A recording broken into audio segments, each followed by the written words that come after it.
Allora, una volta rappresentante dell'FNS, oggi a Randazzo per l'anniversario dell'eccidio di Murat Surrutto. Volevo chiedere a Pippo Ciano, segretario politico, quale filo conduttore ci porta a essere presenti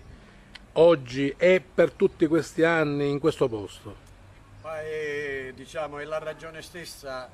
della nascita del Fronte Nazionale Siciliano, che avvenne negli anni 60, quando c'era proprio il rigetto della sicilianità e quando si cercava, con la complicità di molti ascari, di nascondere all'opinione pubblica siciliana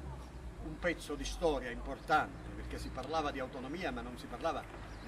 delle ragioni della specialità dello Statuto siciliano. Ora, quelli che avevano dato la propria vita per la causa siciliana erano la migliore testimonianza delle aspirazioni all'indipendenza del popolo siciliano ed erano anche la testimonianza di ciò che il popolo siciliano sa fare quando viene calpestata la sua dignità, la sua memoria storica, il suo diritto di guardare all'avvenire. Oggi siamo presenti qui, questa è una piccola rappresentanza, diciamo, c'è Tito Lavagna,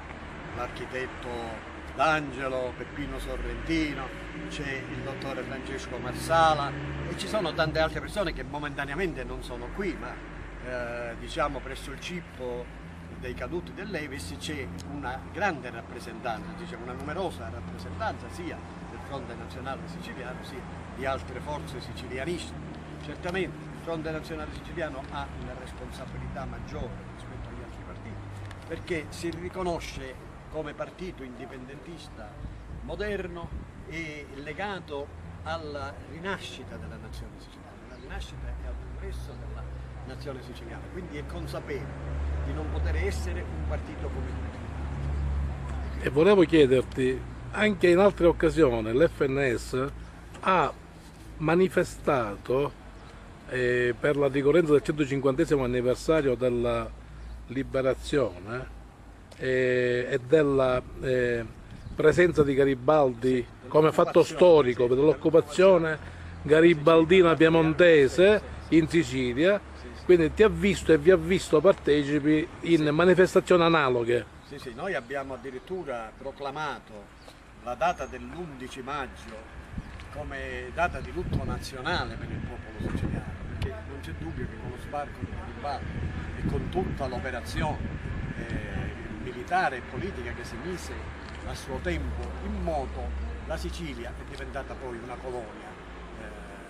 interna allo Stato italiano, quindi c'è poco da festeggiare. Noi abbiamo fatto appello ancora una volta alla dignità del popolo siciliano, alla consapevolezza del popolo siciliano per dire che non dovevamo festeggiare e ci sembra che sia per questa data, cioè per l'11 maggio, sia per la data del 27 maggio che è stata l'occupazione di Palermo, sia per la data del 15 maggio che è stata la battaglia di Calatafimi. E non ci sono stati questi festeggiamenti che ci sono stati gli altri anni, nonostante le pressioni, nonostante gli investimenti anche finanziari, nonostante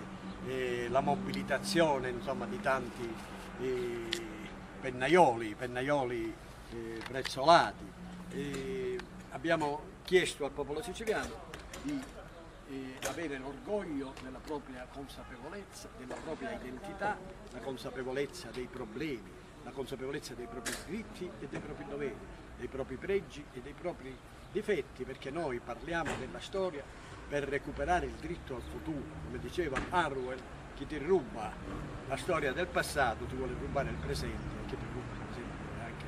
rubare il futuro. Non c'è dubbio che questo mito falso e bugiardo che da più parti si tenta di fare rivivere per giustificare, per far accettare supinamente al popolo siciliano anche la condizione coloniale di oggi, e i dati statistici lo dimostrano, basta aprire un giornale anche con un taglio non economico e noi ci accorgiamo delle grandi differenze che ci sono tra nord e sud e di come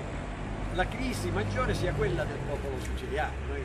viviamo un momento di crisi, un momento di nuova immigrazione ed è proprio per questo che dobbiamo raccogliere le nostre energie, ma soprattutto dobbiamo raccogliere le nostre energie morali per guardare meglio al futuro nostro, al futuro dei nostri figli, al futuro della nazione siciliana. Grazie. Architetto D'Angelo, componente anche lui del FNS regionale, volevo chiederti la tua presenza e l'impegno per queste manifestazioni. Ma guarda, oggi siamo qui in occasione del 65esimo anniversario dalla morte dei caduti dell'Elis e questa diciamo, è una ricorrenza che deve far riflettere molto, innanzitutto noi in quanto siciliani e sicilianisti indipendentisti,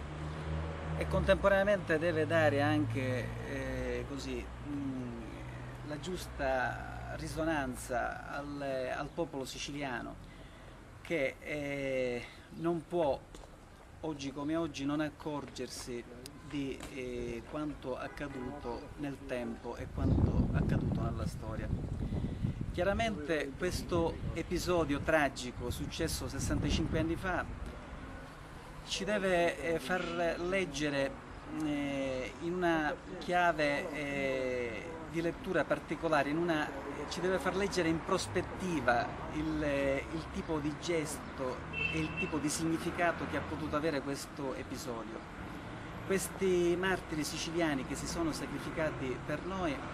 hanno dimostrato che alla fine il loro sacrificio non è stato inutile, ci hanno voluto dare soprattutto e innanzitutto una lezione di libertà,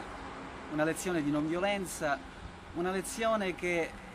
ci deve servire ancora oggi non tanto per piangerci sopra e per piangerci addosso, quanto per farci acquisire una consapevolezza nuova nella prospettiva di un popolo che deve riscattarsi da questo stato di colonizzazione e di un popolo che deve svegliarsi da questo stato di torpore mentale ridotto nella schiavitù